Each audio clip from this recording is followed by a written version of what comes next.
আসসালামু আলাইকুম বন্ধুরা, সবাই কেমন আছেন? আশা করি যে যেখান থেকে দেখছেন সবাই সুস্থ আছেন, ভালো আছেন। হ্যাঁ, আলহামদুলিল্লাহ, আপনাদের দোয়ায় আমরাও মোটামুটি ভালো আছি। আসলে কি, আমার শরীরটা ভালো না, খুবই খারাপ। আমি 2-3 দিন যাবৎ কোমরের এত ব্যথা, প্রচণ্ড ব্যথা, আমি ব্যথায় ভুগতেছি। এমনিতে সমস্যা কি, হাঁটা চলাতে এতটা প্রবলেম হয় না, হালকা হালকা চিলিক মেরে ব্যথাটা করে। কিন্তু যখন উঠি বা বসি নিচে কাটাকাটির জন্য বা কোনো কিছুর জন্য উঠা বসা করলে তখন আমার খুবই কষ্ট হইতেছে। আমি জানি না কেন এই ব্যথাটা হঠাৎ করে, আমার আগেও কখনো ছিল না। তো উঠতে বসতে কতটা যে কষ্ট হচ্ছে, আমি আপনাদের সাথে আমি ঠিক মতো বৈশা খাওয়া দাওয়া করতে পারতেছি না। আর আমি কিভাবে ভিডিও দিব বা কিভাবে কি করব, আমি সব কাজ আপনাদের সাথে শেয়ার করতে পারি না। আসলে এত স্লো, এত আস্তে আস্তে কাজগুলো করি, বলার মতো না। যাই হোক, দেখি। এতদিন ভাবছি যে হয়তো একটু মেসেজ নিলে ঠিক হয়ে যাবে, বা কি হয়তো এমনিতেই হঠাৎ করে ব্যথা হয়েছে, আবার ঠিক হয়ে যাবে, না কোনোভাবেই হচ্ছে না। তো দেখি, আর একদিন যদি না হয় তখন আর কি করব, ডাক্তারের কাছে যেতে হবে। ব্যথার ওষুধ আমি এখনও কিছু খাইনি, শুধু প্যারাসিটামলটাই খেয়েছি। আর হলো তেল মেসেজ করছে 2-3 বার, এই যা। তো যখন মেসেজ করে রাতের দিকে একটু তেলটা মেসেজ নিলে একটু সকাল দিকে ভালো লাগে, আবার যখন সকালে 2-1 ঘন্টা কাজ করি তখন আবার ব্যথাটা শুরু হয়ে যায়। তো গতকালকে তেল মেসেজটাও নিয়ে আমি আজকেও উঠা আমার খুবই কষ্ট হচ্ছিল। তো ফাইজের বাবা যখন যাবে তখনই সকাল দিকে আমি মাংসটা ভিজিয়ে রাখছিলাম। তো ঘুম থেকে উঠে আমি মাংসটা ধুয়ে তারপর এখানে আমি মাংসটা, আজকে গরুর মাংস রান্না করব, ডাল ভাত।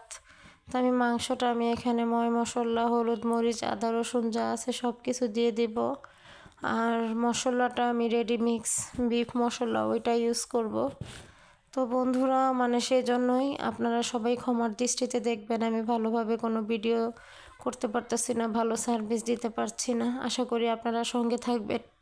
ইনশাল্লাহ সুস্থ হলে আবার নতুন ভিডিও নিয়ে আপনাদের সামনে আসব। আপাতত এর থেকে বেশি কিছু আর কি দিতে পারতেছি না, কারণ যেহেতু আমি দৈনিক একটা ভিডিও দেই, সেজন্য বাধ্যতামূলক আমার দৈনিক একটা করে ভিডিও রানিং রাখতে হবে। সেজন্য যতটুকু না দিলেই না, আমি ততটুকুই দিচ্ছি। তো যাই হোক, এখানে আমি সব কিছু দিয়ে আমি মাংসটা ভালোভাবে আমি মাখিয়ে নিব। তো মাংসটা মাখিয়ে আমি বসিয়ে এর পাশে আমি ডালটাও বসায় দিব। তো ভাতটা পরে রান্না করব। তো এখানে আমি মাংসটা ভালোভাবে আমি মাখিয়ে নিচ্ছি। আর মাংসটা কিন্তু প্রচণ্ড ঝাল ছিল। আমি প্রায় 3 চামচের মতো, দেখেছেন, আমি মরিচের গুঁড়ো দিয়েছি। আর তাছাড়া রেডি মিক্সের মধ্যেও তো মরিচের গুঁড়োটা থাকে।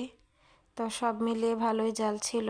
আর এটা যেহেতু কুরবানির মাংস ছিল, এক পোটলাই ছিল লাস্টে, তো এটাই আজকে রান্না করব। সেজন্য একটু ঝাল ঝাল না হলে আসলে আমার কাছে মাংসটা ভালো লাগে না। মেয়েকে হয়তো একটু ঝোল ছাড়া ওইভাবে অন্যভাবে দিতে হবে, একটু মাংসটা বা আলুটা মুছে। তো এর পাশাপাশি দেখছেন আমি ডালটা ধুয়ে ডালটাও বসায় দিছি। আসলে বন্ধুরা, আলু ছিল না, আলু শেষ হয়ে গেছিলো। আমার ভাইকে আবার পাঠাইলাম আলু নিয়ে আসার জন্য। তো আমার ভাই আলু নিয়ে আসছে, নিয়ে আসার পর এখন আলুটা কেটে নিচ্ছি। তো বন্ধুরা, আমার ভিডিওটা যদি অবশ্যই ভালো লাগে, একটা লাইক, একটা কমেন্ট করবেন। এবং আপনি যদি আমার চ্যানেলে নতুন হয়ে থাকুন, সাবস্ক্রাইব করে আমার পাশে রয়ে যাবেন আমাকে সাহায্য করে। তো বন্ধুরা দেখেন, এখানে আলুটা কাটা হয়ে গেলে আমি আলুটাকে ধুয়ে সাইডে রেখে দিব। তো কি বলবো, কয়দিন যাবত এতটা কষ্ট হচ্ছে বলার মতো না। এই যে বসে কাজগুলোই না আমার খুবই কষ্ট হয়। তো যাই হোক, সংসার যেহেতু খাওয়া দাওয়া সব কিছু তো আর এইভাবেই পড়ে থাকবে না, কষ্ট হলেও করতে হবে। তো এইখানে আমি দেখতে পারতেছেন, আমি মাংসটা এখন আমি চেক করে দেখব যে মাংসটা হয়েছে কি না। আর আমি কিন্তু এখানে জিরার ফাঁকিটা আমি 1.5 চামচের মতো ফাঁকি জিরাটা ইউজ করছি, কারণ পুরোটা দেই নেই। কারণ আমি আবার যখন মাংসে ঝোল দিব নামানোর 5-10 মিনিট আগে, তখন কিন্তু আমি আবার 1-1.5 চামচ জিরার ফাঁকিটা দিয়ে দিব, কারণ তাহলে গ্রানটা আসে।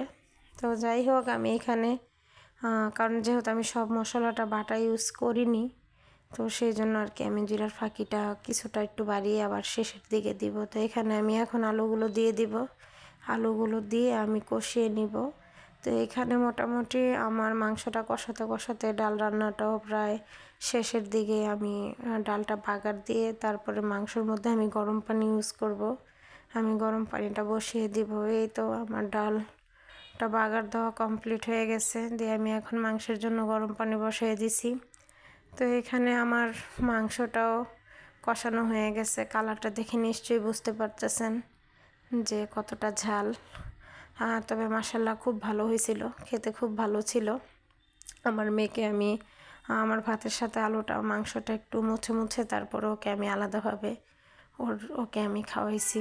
তো এখানে আমি ভাতটাও বসাই দিলাম, ফাঁকি দিয়ে চলে গেলাম। বুড়িটা একা একা খেলতেছে।